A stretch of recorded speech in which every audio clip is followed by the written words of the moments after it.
И здравейте хора, беше в новото видео. И сега, нали, казах, че отидем в града. Сега, тук сутринта аз съм по пижама, чакайте да ви покажа. Ето по пижама съм.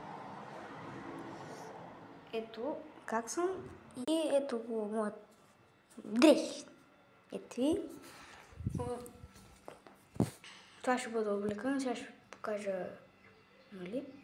И да. После да се облека и ще ви покажа и ще ви разкажа там за какво отиваме. Ай, чао. И ето, готова съм вече. И ще ви кажа хора, всъщност какво ще правим там. Отиваме, аз след 3 дена имам рожден ден, правя на 9.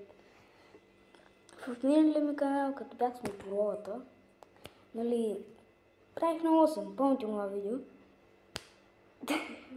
Дето удари къшма. Да. А като не ми е трудно, че аз съм в Гърция сега и мога да поканя моите приятели. Малко мъчно ли, ама...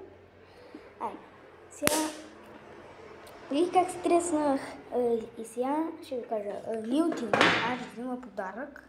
Вална ще купи на сестра ми обувки, аз ще взема подарък за мен. За моят рожден ден също, аз не знам какво ще бъде. И да, нещо към... И да.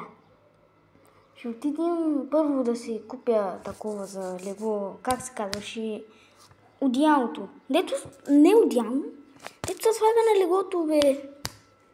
Да, но дето се слага на леглото. Аз не мога, как се казваше, забравих. Шаршаф. Така е на копарски, шаршаф. Да, одеяло. И да си го взема. Отиваме в пазар, след това плащаме таксито и към Търга, към града.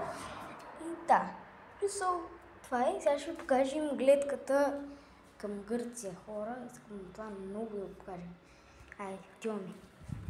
Добре, хора, сега вече сме вънка да ви покажа гледката. И да, и почваме. Ето гледката, тук живее Ничко, една баба. Това ще не изгледат много, защото много такова жега и да. Тук задния ни двор. Не, всъщност имаме само заден двор. Тук стълбите и алеята. Натам има сладкарница и апартамент има. Виждате ли у нас големи апартамент? Познайте колко хора живеят в него. Долу в коментарите пишете. И аз ще ви дам отговора.